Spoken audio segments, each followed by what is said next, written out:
होता, कई बार होता है फर्स्ट टर्म एक्स ये हमें पॉजिटिव ठीक लगती है तो फिर सारी चेंज करनी पड़ती हैं।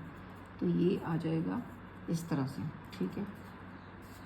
तो अब आ जाएगा x square minus 7x², x sorry, तो यहाँ पे हाँ -60, ठीक है। तो अब आपने ये मिडिल टर्म स्प्लिट करनी है, तो कोई दो नंबर ढूंढो जिनको प्लस या माइनस करें। तो -7x ये याद रखा करो, माइनस अगर प्लस करोगे तो फिर नहीं, और दोनों को मल्टीप्लाई करोगे तो ये याद रखो -60 आना चाहिए, ठीक है। तो कौन सी दो चीज़ें हैं कि जिनको प्लस माइनस करें, तो आप पहले इसको देख लिया करो। तो अगर 5 में 2 प्लस करोगे तो 7 आ जाएगा, ठीक है। और फिर और क्या हो सकता, ज़रूरी नहीं है कि हम ऐसे ये इसके 7 से कम चीज़ें ही देखें, 7 से ज़्यादा चीज़ें भी देख सकते हैं। अगर हम 12 को 5 से करेंगे, ठीक है, तो 60 भी आ जाता है, और 12 को 5 से माइनस करेंगे तो 7 भी आ जाता है। तो लेकिन आप कहोगे कि ये माइनस चाहिए हमें, तो कैसे आएगा? तो फिर आप दिमाग लगाओ कि अगर -12 हो और +5 हो तो 7 आएगा। देखो -12 + 5 प्लस माइनस माइनस का सम साइन बड़े वाला, तो ये -7 आ गया जो हमें चाहिए, ठीक है। एक्स लिख लो।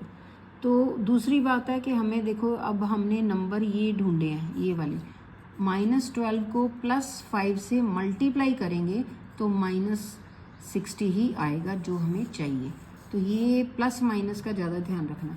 तो इसको स्प्लिट करते हैं हम, x² -12x + 5x -60 = 0। तो पेयर बनाओ, पेयर कई बार इसको इधर भी लाना पड़ता है, पर यहाँ पे ऐसे ही चलेगा। x कॉमन आ गया, तो x कॉमन आ गया तो अंदर क्या रह जाएगा, x -12, और यहाँ पे 5 कॉमन आ जाएगा और x -12 आ जाएगा। यहाँ प्लस था इसलिए वो सेम रहा, ठीक है।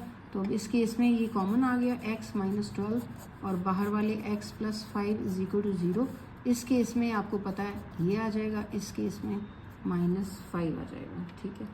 और फिर इसके बाद ये जो है कि माइनस जो है ऑल्टीट्यूड नेगेटिव नहीं होता, तो फिर ये और ये क्या होगा, 12 होगा। 12 क्या था, ये हमने क्या माना था, 12 x माना था। x क्या है, x बेस था, ठीक है। तो x इज़ बेस 12 है। हम कहेंगे ऑल्टीट्यूड इज़ नेवर माइनस, सो अगर बेस ये है तो x -7 कितना होगा, ऑल्टीट्यूड क्या होगा, 5 होगा। तो फिर ये आ गया ऑल्टीट्यूड 5 है जो हमने ढूंढना था, और बेस जो है वो 12 है, ठीक है बेटा।